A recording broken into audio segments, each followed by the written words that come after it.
আসসালামু আলাইকুম প্রিয় দর্শক, অন্য মঞ্চের আলাপ চাইতায় আপনাদের সকলকে আমন্ত্রণ জানাচ্ছি। বাংলাদেশ সেনাবাহিনীতে এমন ঝড় আগে কখনো দেখা যায়নি। আন্তর্জাতিক অপরাধ ট্রাইব্যুনালের নির্দেশে একসঙ্গে 14 সেনা অফিসারকে আটক করা হয়েছে। এই মুহূর্তে পুরো ক্যান্টনমেন্ট যেন টানটান উত্তেজনায় ভরপুর। যাদের গ্রেফতার করা হয়েছে তাদের মধ্যে রয়েছেন major general, brigadier general, colonel, lieutenant colonel পদমর্যাদার অফিসার। শোনা যাচ্ছে মেজর জেনারেল কবির আহমেদ তিনি নাকি পালিয়ে গেছেন। প্রশ্ন উঠছে, সেনাপ্রধান ওয়াকারুজ্জামান এই মুহূর্তে আসলে কি ভাবছেন, তিনি কি করতে চাইছেন, এই পরিস্থিতিকে কিভাবে মোকাবেলা করার কথা তিনি আসলে ভাবছেন। তিনি কি যা ঘটছেন এই সিদ্ধান্তের সঙ্গে একমত, নাকি সেনাবাহিনীর নিয়ন্ত্রণ এখন অন্য কারো হাতে? আসসালামু আলাইকুম, স্বাগত লিডস নিউজে। সম্মানিত দর্শক, যেমনটা শুনছিলেন এবং আপনারা জানেন এই ঘটনাটা গত কয়েকদিন ধরেই আসলে আলোচিত হচ্ছে। আজকের ভিডিওতে আমি চেষ্টা করব পুরো ঘটনাটি যেন সহজ ভাষায় ব্যাখ্যা করতে পারি, যাতে আপনি সহজে বুঝতে পারেন এটা কি শুধু সেনাবাহিনীর সংকট, নাকি এটা বাংলাদেশের রাজনীতির জন্য এক বিশাল টার্নিং পয়েন্ট। গত 8 অক্টোবর আন্তর্জাতিক অপরাধ ট্রাইব্যুনাল বা আইসিটি 24 জন সেনা অফিসারের বিরুদ্ধে গ্রেপ্তারি পরোয়ানা জারি করে, এটি আপনারা জানেন। অভিযোগ হচ্ছে তারা গত 1.5 দশকে নিখোঁজ, গোপন আটক এবং নির্যাতনের মতো ঘটনার সঙ্গে জড়িত ছিলেন। এই রায় শোনার পর থেকেই সেনাবাহিনীর ভেতরে রীতিমতো তীব্র অস্থিরতা তৈরি হয়েছে। আর আজকের কথা যদি বলি, বিশেষ করে আজ 11 অক্টোবর বিকেল নাগাদ পরিস্থিতি একেবারে বিস্ফোরণমুখ হয়ে উঠেছে। জানা গেছে আজকে সন্ধ্যায় সেনাবাহিনী নিজেই এ বিষয়ে কিছু পদক্ষেপ নিয়েছে, যেটিকে তারা বলছে দ্রুত পদক্ষেপ। আইসিটি নির্দেশ অনুযায়ী 14 জন সেনা অফিসারকে আটক করে ঢাকার ক্যান্টনমেন্টের লগ এরিয়ায় রাখা হয়েছে। এটি সেনাবাহিনী করেছে।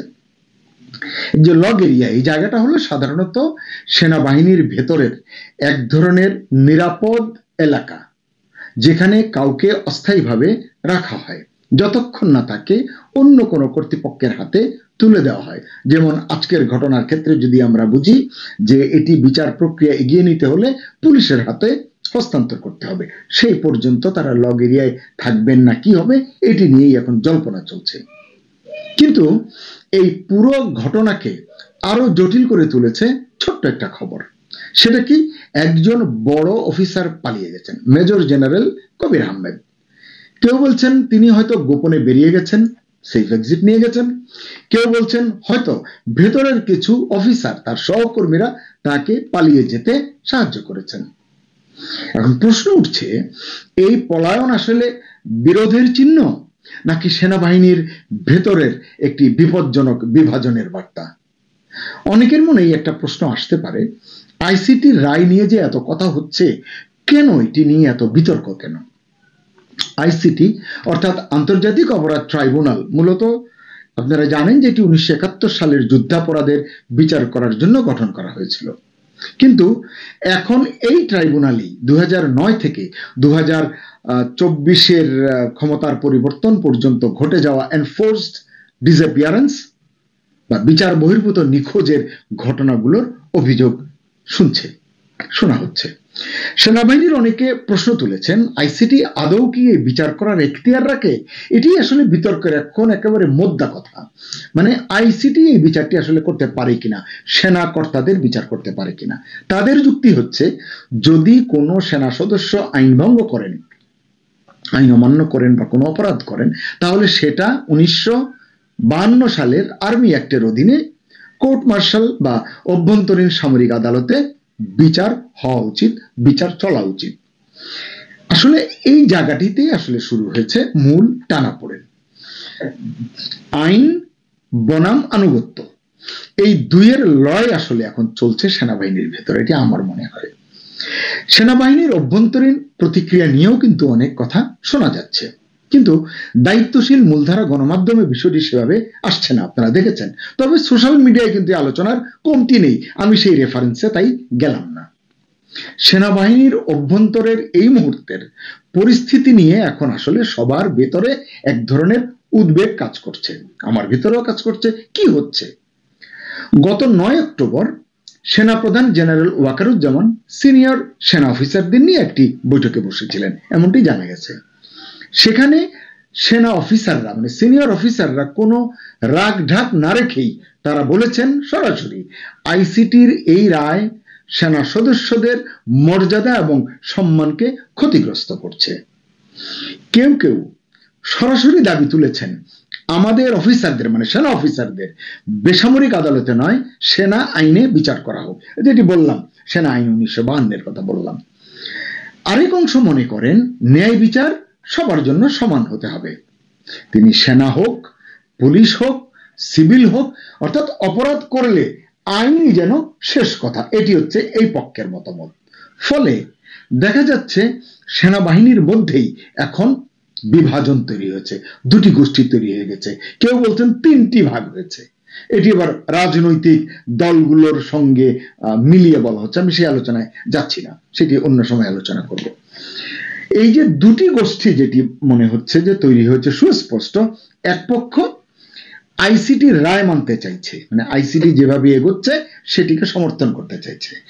আরেক পক্ষ চাইছে না পুরো ব্যাপারটি ঘটনাটি যাই ঘটুক না কেন আর্মি অ্যাক্ট দিয়ে এটি পরিচালনা করতে, সামলাতে, পরিপালন করতে যাই বলুন না কেন। এই দ্বন্দ্বের ফলেই আসলে সেনাপ্রধান জেনারেল ওয়াকারুজ্জামানের উপর এক ধরনের চাপ বাড়ছে এবং এটি ক্রমশ বাড়ছে। সবাই জানতে চাচ্ছেন আসলে উদ্ভূত পরিস্থিতিতে সেনাপ্রধানের অবস্থান কি, তিনি কি ভাবছেন, তিনি আসলে কি করতে চাইছেন, এটি হচ্ছে মুখ্য প্রশ্ন। শিরোনামে আমি তাই জানতে চাইছি। আপনারা জানেন যে জেনারেল ওয়াকার সম্প্রতি বেশ কয়েকটি বিদেশ সফর বাতিল করেছেন। এই মাসেই তার যাওয়ার কথা ছিল 13 থেকে 16, 14 থেকে 16 ভারতে নয়াদিল্লিতে 2টো আন্তর্জাতিক কনফারেন্সে অংশ নেওয়ার কথা ছিল, তিনি যাননি, সেটি ভিন্ন প্রেক্ষাপট হোক। এরপরে কথা ছিল 14 থেকে 18 অক্টোবর পর্যন্ত তিনি সৌদি আরব সফর করবেন। এখন ধারণা করা হচ্ছে এই সফরও তিনি বাতিল করতে পারেন বা স্থগিত হয়ে যেতে পারে, কারণ সেনাবাহিনীর ভেতরকার যে অস্থিরতা, এই অবস্থায় তিনিও হয়তো মনে করছেন তার পক্ষে সফরে যাওয়া সমীচীন নয় বা নিরাপদ নয়, যে যাই ভাবুন না কেন। বরং এখন তার মূল দায়িত্ব মানে সেনাপ্রধানের মূল দায়িত্ব হওয়া উচিত সেনাবাহিনীর অভ্যন্তরের এই যে ক্রমবর্ধমান বিভাজন, বিভক্তি, এটিকে আসলে সামাল দেয়া, ঐক্য ধরে রাখা। কারণ যে কোনো ভুল সিদ্ধান্ত সেনাবাহিনীর ঐক্যকে তছনছ করে দিতে পারে। একটি সূত্র এই ঘটনার পেছনে ব্রিগেডিয়ার আজমির নামটিও বলছে। তাদের ভাষ্য আজমি নাকি এই বিতর্কের পেছনে বড় ভূমিকা রাখছেন, বিশেষ করে সেই অফিসারদের প্রভাবিত করছেন যারা আইসিটি রায়ের পক্ষে বা বিপক্ষে অবস্থান নিচ্ছেন। পুরো ঘটনায় অবসরপ্রাপ্ত সেনা অফিসারদের ভূমিকাও বেশ আলোচিত হচ্ছে। আজমির বিষয়টি আমি আর বেশি বলতে চাই না এজন্য কারণ প্রয়োজনীয় তথ্যপত্র আমার হাতে নেই। যাই হোক, অবসরপ্রাপ্ত সামরিক কর্মকর্তাদের বিষয়টি যদি বলি, সম্প্রতি ঢাকার ইব্রাহিমপুরের দ্য টাউন হল নামে একটি রেস্টুরেন্ট আছে, সেখানে 200 জনের মতো অবসরপ্রাপ্ত সেনা অফিসার একটি সভায় মিলিত হয়েছিলেন বলে জানা যায়, যেখানে আলোচনার মূল বিষয় ছিল এই 24 অফিসারের ভাগ্য কি হবে, তাদেরকে কিভাবে দেখবে সেনাবাহিনী। ওই সভায় প্রধান অতিথি ছিলেন লেফটেন্যান্ট জেনারেল অবসরপ্রাপ্ত আমিনুল করিম। এছাড়াও আরো 6 জন অবসরপ্রাপ্ত অফিসার এই আলোচনায় পরিচালনার নেতৃত্ব দেন, তারাও পদমর্যাদার দিক থেকে বেশ উঁচুতে রয়েছেন। তাদের বক্তব্য, সেনাবাহিনীর অভ্যন্তরীণ ঐক্য রক্ষা করতে হলে এই মামলাগুলো সেনা আইনে নিষ্পত্তি হওয়া উচিত। তারা মনে করেন আইসিটির পদক্ষেপটা রাজনৈতিক উদ্দেশ্য প্রণোদিত হতে পারে। আচ্ছা, এখানে একটু মানবাধিকার সংগঠনগুলোর রেফারেন্সটা একটু আলোচনা করা দরকার, কেন সেটি বুঝতে পারবেন। মানবাধিকার সংগঠনগুলোর তথ্য এখানে বেশ বড় ভূমিকা রাখছে। আইন ও সালিশ কেন্দ্র বলছে 2001 থেকে এখন পর্যন্ত 1443 জন সেনা এবং অন্যান্য র্যাঙ্কের সদস্য আটক হয়েছেন, আর 2007 থেকে 2023 পর্যন্ত 629 জন নিখোঁজ হয়েছেন। অন্যদিকে অধিকার নামক সংস্থা, তাদের তথ্যে বলা হয় 2004 থেকে 2008 পর্যন্ত অন্তত 416টি এনফোর্সড ডিসঅ্যাপিয়ারেন্স বা ডিটেনশন ঘটেছিল। এই সংখ্যাগুলোই আসলে এখন আইসিটি মামলার মামলায় প্রমাণ হিসেবে উঠে আসছে। এখন গুরুত্বপূর্ণ প্রশ্ন হলো, যে 14 জন অফিসারকে লগ এরিয়ায় রাখা হয়েছে, মানে তাদেরকে তো আটক করা হয়েছে, আজ রাতেই কি তাদের পুলিশে হস্তান্তর করা হবে? কারণ সেনাবাহিনী কতক্ষণ রাখবে? আটক যে জন্য করা হয়েছে এটিকে অগ্রবর্তী করতে হলে পুলিশে হস্তান্তর করতে হবে, আইসিটির যে রায় সেটিকে বাস্তবায়ন করতে হলে।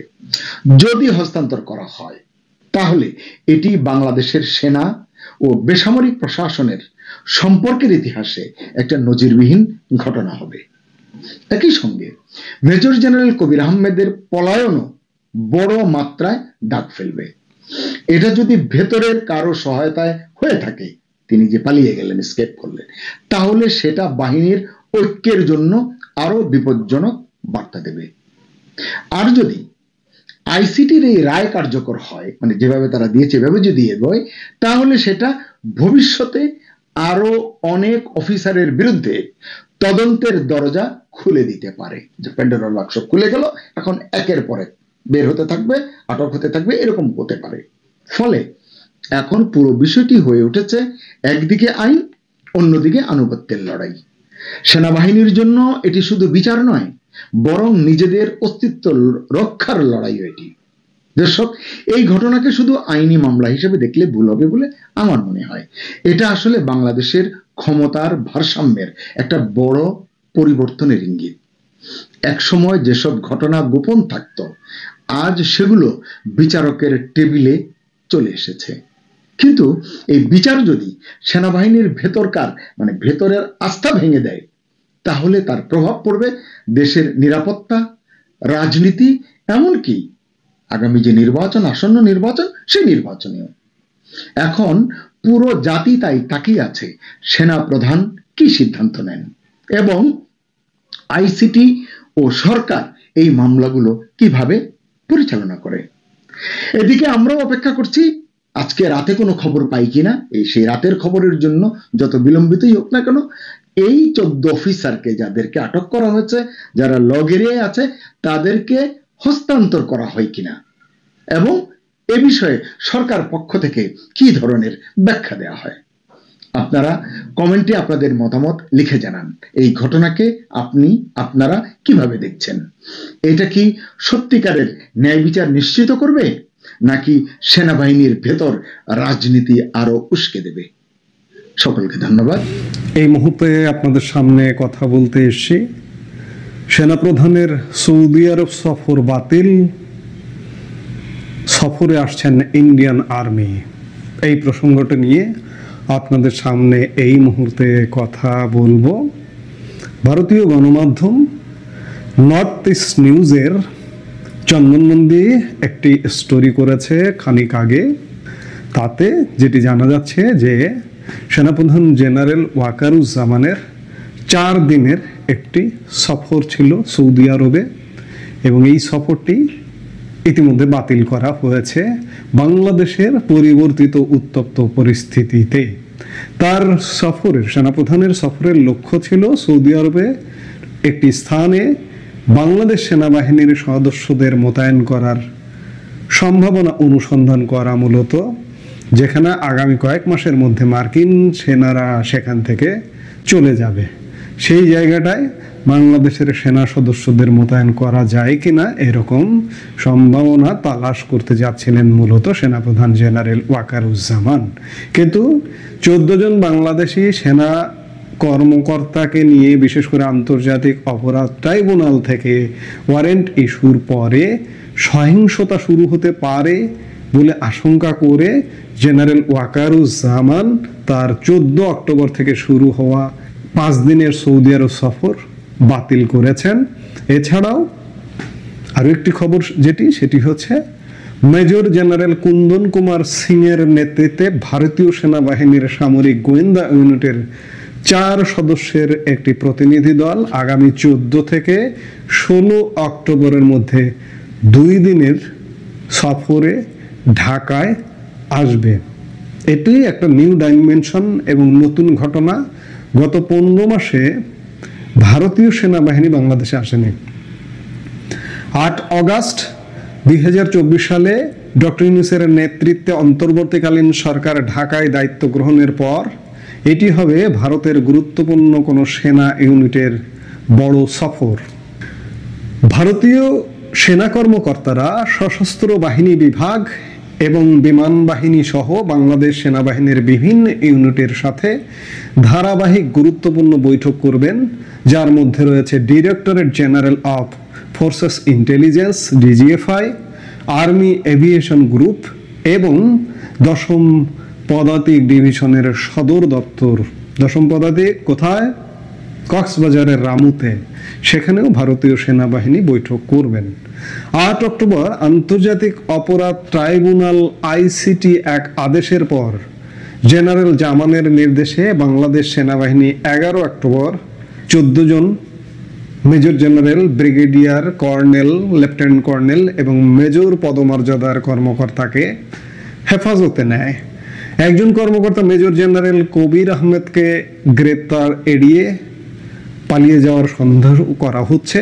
আইসিটি আদেশ সেনাবাহিনীর প্রতিষ্ঠান, বিশেষ করে অফিসার কোরকে ক্ষুব্ধ করেছিল, যারা গ্রেপ্তারের বিষয়টি নিয়ে বিভক্ত ছিল। নর্থ ইস্ট নিউজ এটি বলছে, এখনো বিভক্ত আছে। 9 অক্টোবর 57 জন জেনারেলের এক সমাবেশে ক্ষোভ এবং হতাশা প্রকাশ করা হয়। তারা শেখ হাসিনার 15 বছরের প্রধানমন্ত্রিত্বের সময় জোরপূর্বক গুম, গোপন আটক এবং নির্যাতনের অভিযোগে অভিযুক্ত 24 জন অফিসারকে গ্রেপ্তারের কোনো পদক্ষেপের বিরোধিতা করেন। 57 জন অফিসারের কথা বলছে নর্থ ইস্ট নিউজ। জেনারেল জামান, যিনি এর আগে 12 থেকে 14 অক্টোবর নয়াদিল্লি সফরও বাতিল করেছিলেন, তিনি সৌদি আরবের গুরুত্বপূর্ণ সফরে না যাওয়ার সিদ্ধান্ত নেন। তিনি ঘটনা প্রবাহ সম্পর্কে এখন পর্যন্ত অনিশ্চিত। তিনি 10 অক্টোবর তার সৌদি সফর বাতিল করার সিদ্ধান্ত নেন। নর্থ ইস্ট নিউজকে একটি সূত্র জানিয়েছে জেনারেল জামানের এই সৌদি সফরটি রিঅ্যারেঞ্জ করা হবে। যাই হোক, জেনারেল জামান এই মুহূর্তে বিদেশ সফর এড়িয়ে গেলেন। একটা ঘোলাটে পরিস্থিতি সামাল দেবার জন্য তিনি আপাতত অন্ততপক্ষে বিদেশ সফর এড়িয়ে গেলেন। আর নতুন ডাইমেনশন যে দীর্ঘ 15 মাস আওয়ামী লীগ সরকারের আমলে ইন্ডিয়ান আর্মির অফিসাররা বাংলাদেশে সফর করেছেন, প্রশিক্ষণ নিয়েছেন, বাংলাদেশের এনডিসিতেও প্রশিক্ষণ নিয়েছেন ইন্ডিয়ান আর্মি অফিসাররা। সেই জায়গায় 15 মাস পরে ইন্ডিয়ান আর্মি অফিসাররা বাংলাদেশ সফরে আসছেন, নিঃসন্দেহে এটি একটা নতুন ঘটনা। যাই হোক, বাংলাদেশের পরিস্থিতি আসলে ভালো নয়। টানটন উত্তেজনার মধ্যেই বাংলাদেশ পরিস্থিতি যাচ্ছে। আমরা জানি না যে 2 দিন পরে বা 7 দিন পরে বাংলাদেশে কি ঘটতে যাচ্ছে। আমরা বাংলাদেশের মানুষ, বিশ্ববাসী দেখবে নিশ্চয়ই বাংলাদেশের দিকে তীক্ষ্ণ দৃষ্টিতে সবাই তাকিয়ে রয়েছে যে বাংলাদেশে আসলে কি ঘটতে যাচ্ছে। আমরা নিশ্চয়ই দেখব। এই মুহূর্তে এ পর্যন্তই।